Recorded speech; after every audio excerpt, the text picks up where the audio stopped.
Bonjour et bienvenue à tous, bienvenue sur Boita, la chaîne qui parle d'audiovisuel, de cinéma. Voilà, sur cette chaîne je vous parle de l'actualité du cinéma, je vous partage des courts-métrages et puis aussi je vous partage des films et des séries. Voilà, je vous fais la petite présentation. Mais aujourd'hui on ne va rien faire de tout ça, puisque on va mettre les mains dans le cambouis, si je puis dire, puisque on va parler de technique. Bon, rassurez-vous, on va pas non plus trop en rentrer dans les détails, mais on va parler aujourd'hui de comment est-ce qu'on fait une émission, soit pour la télévision, mais je parlerai plus pour les lives Twitch ou YouTube. Donc la vidéo s'organisera en plusieurs parties différentes, à savoir d'abord comment nous vient l'idée d'une émission, comment organiser une émission de télé ou une émission live, hein. C'est globalement la même chose. Ensuite, on parlera un peu plus du plateau, comment installer tout, enfin voilà, on verra tout ce qu'il faut pour le plateau. Ensuite, on parlera plus de la pré-production au niveau vraiment de l'ordinateur, donc préparer les instants et tout, tous les visuels et tout. On verra tout ce qu'il faut bien préparer avant le live et tout ça, donc on le verra dans la partie préparation des assets, hein. Et ensuite, eh bien, on verra la diffusion. Comment est-ce qu'on diffuse un signal, comment est-ce que de cette petite caméra qui me filme moi, eh bien, je peux l'envoyer à tout le monde entier. Voilà, j'espère que le programme vous plaît. On va commencer tout de suite. Mais juste avant, j'ai envie de vous dire quelque chose parce qu'en fait, l'idée de cette vidéo m'est venue parce que, eh bien, demain, je devais aller sur une émission de télé et donc je voulais vous prendre des photos et des vidéos pour un petit peu illustrer ce que je vais dire là, mais malheureusement, eh bien, je sais pas pourquoi, il y a plus de place. Enfin, j'étais programmé, voilà, j'avais réservé mon truc et tout, mais quand j'ai voulu confirmer, bah, il y avait plus de place. Et pourtant, je m'y suis pris à l'avance, mais c'est juste là, hier, on m'a dit, non, désolé, il y a plus de place. Ok, j'ai pas compris pourquoi, mais bon. Bah écoutez, on s'adapte, hein, c'est le propre d'un technicien, donc voilà. Je m'adapte à la difficulté et c'est pas pour ça que je vais annuler cette vidéo, loin de là. Voilà, en tout cas, maintenant, on commence directement cette vidéo. Et c'est parti. Donc, déjà, il faut avoir une idée et savoir ce qu'on va dire dans l'émission. Parce que c'est bien beau de vouloir faire une émission, de savoir exactement comment tricaster le signal, le diffuser et tout. Mais si on ne sait pas quoi dire devant la caméra, c'est nul. Donc, avant de mettre les mains à la pâte, d'acheter la caméra, tout ce qu'il faut pour diffuser, eh bien, il faut déjà savoir quel est le but de l'émission. C'est les questions quoi, donc de quoi parle l'émission, qui, donc quel public visé, à qui est-ce que j'adresse l'émission. Comment ensuite ce sera du coup la partie plus technique, donc c'est ce qu'on verra un petit peu après dans cette vidéo. Donc qui, que non, il n'y a pas de que, non. Quoi, dont, non. Où. Faut bien tourner quelque part. Donc où est-ce qu'on prévoit de tourner? Est-ce que ça va être en extérieur? Est-ce que ça va être en intérieur? Est-ce que ça va être dans un studio? Comment on va aménager le studio et tout? Enfin voilà, on y reviendra un peu plus en détail dans la partie plateau. Voilà en tout cas les questions qu'il faut un petit peu se poser avant de commencer. Si on prend un exemple à la télévision, le journal de 20h.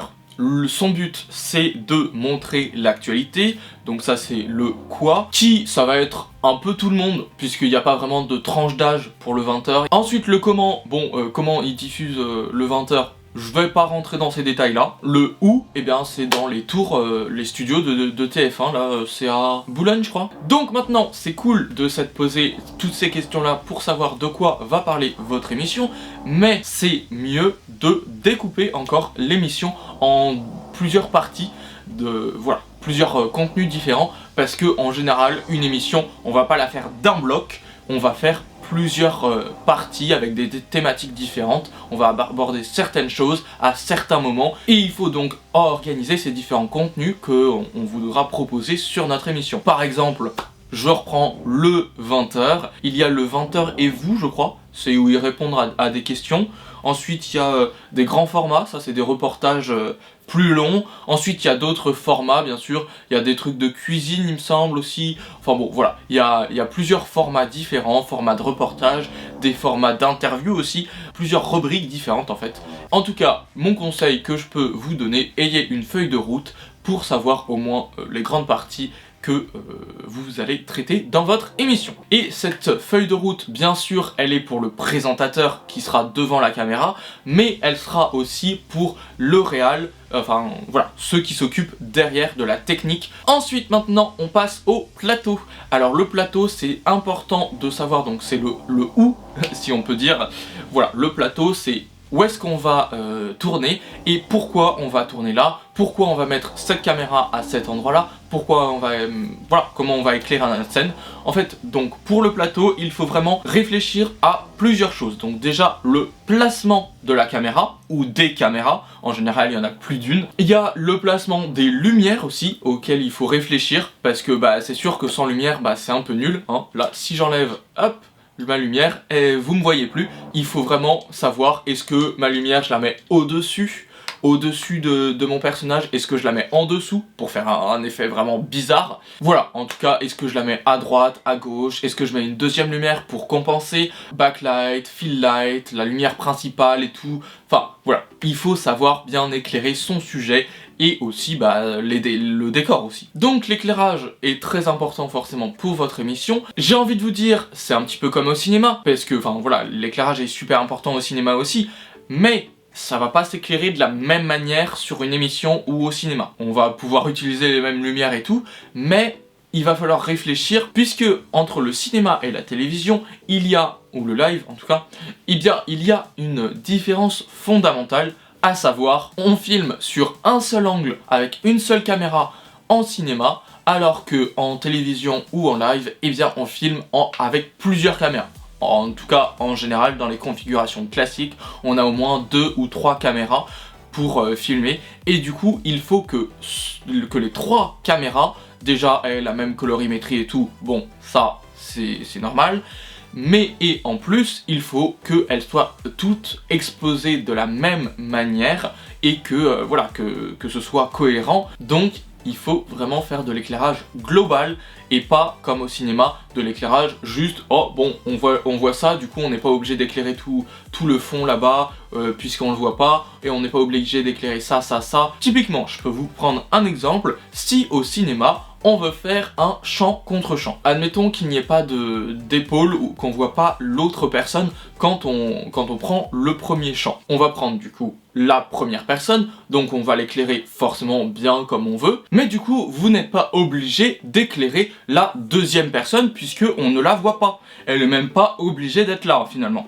Et après du coup vous pourrez changer pour le contre-champ, vous pourrez éclairer la deuxième personne et la première personne, vous pourrez ne pas l'éclairer, je veux dire. Si on veut filmer une interview en live ou en télévision, eh bien comme on va switcher rapidement entre les deux points de vue, ou même mettre les deux points de vue l'un à côté de l'autre, et bien forcément il faut que les deux personnages, les deux personnes soient bien éclairées des deux manières, des deux côtés quoi, et que ce soit bien éclairé, que ce soit agréable quand même à regarder quoi. Voilà, la différence fondamentale quand on pense l'éclairage d'une émission, alors que quand on pense l'éclairage en cinéma, pardon. Ah, ensuite donc pour le plateau, j'ai pas grand chose d'autre à dire, il faut forcément un décor, et le décor, eh bien enfin voilà, il faut quand même avoir une charte graphique pour l'émission, enfin en tout cas c'est mieux, et donc que le plateau soit en adéquation avec cette charte graphique, c'est d'autant mieux. Ensuite maintenant on parle de la préparation des assets. Et les assets, c'est un mot un peu barbare, mais en fait c'est tout simplement tout ce qu'il va être ajouté à votre vidéo. Là vous voyez, là il y a juste la vidéo de moi avec le décor derrière. Mais pour une émission on va peut-être vouloir rajouter un nom là, le nom de la personne qui parle par exemple. On va vouloir peut-être ajouter un petit logo juste là, voilà, qui apparaît. On va peut-être vouloir ajouter peut-être une transition, hop, transition. Voilà, on peut ajouter aussi un générique, on peut ajouter enfin plusieurs autres choses quoi. Plein de choses, des animations, des trucs comme ça. Donc tout ça, ça s'appelle les assets.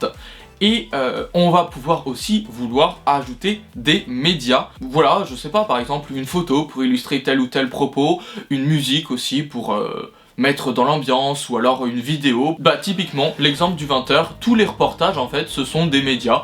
Et voilà. Et l'introduction du 20h, eh bien c'est tout simplement le générique, on peut dire, et donc ça fait partie des assets. Et par exemple pour des lives Twitch ou YouTube, eh ben on va mettre un décompte d'introduction pour que les gens arrivent et se connectent sur le live, et ensuite on va mettre un petit message de remerciement en disant oui, merci d'avoir participé à ce live. Enfin voilà, on peut faire pas mal de choses, et donc tout ça, ça va être les assets, et donc il va falloir forcément préparer tout ça en amont de l'émission. Par contre, ce qu'on peut préparer directement pendant l'émission, en fait, ça va être les médias. Bah, typiquement, s'il y a une vidéo ou une image qu'il n'était pas prévu de faire afficher, mais que celui qui est derrière la caméra, donc le réal, eh bien, se dit bah tiens, ce serait bien d'expliquer ce propos un peu mieux, et donc on va mettre une image, bah là ça peut être intéressant. Voilà, mais les médias en général, enfin ça dépend de l'organisation,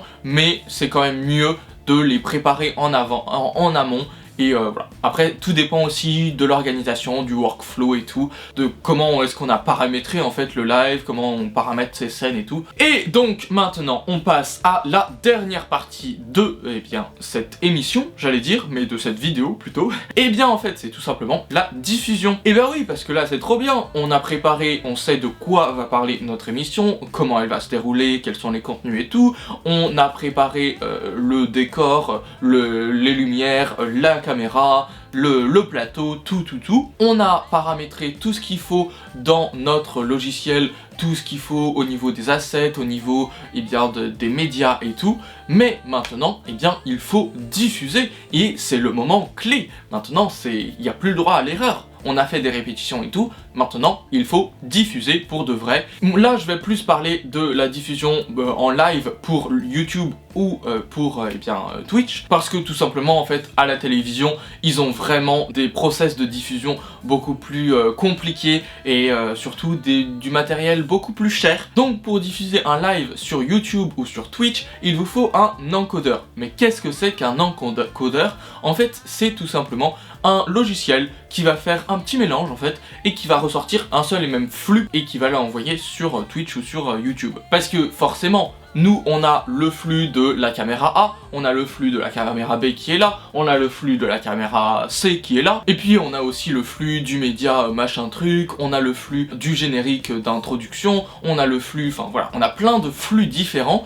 qu'il faut mettre dans l'ordre, et mettre bien comme ce qu'il faut que ça se mette en fait. Et donc c'est le rôle d'un encodeur, de mettre bien tous les flux l'un après l'autre, bien dans l'ordre et tout, et ensuite de diffuser sur Twitch et sur YouTube, d'envoyer tout ça aux deux plateformes, et qui se chargeront donc de diffuser le signal, et de diffuser ça partout dans le monde, quoi. Pour les encodeurs, il y a des encodeurs virtuels, et notamment le plus connu c'est OBS. Donc c'est un encodeur qui voilà, on va pouvoir switcher de scène, switcher de caméra donc, et voilà, switcher aussi de scène, ça peut être aussi une scène, ça peut être aussi un média, voilà, on paramètre ces scènes comme on veut, et ensuite on switch de la scène A vers la scène B, de la scène B vers la scène C, et puis ensuite voilà, on paramètre, et on peut switcher ça pendant l'émission en fait, en live. Ensuite il y a aussi un autre logiciel, mais lui il est payant,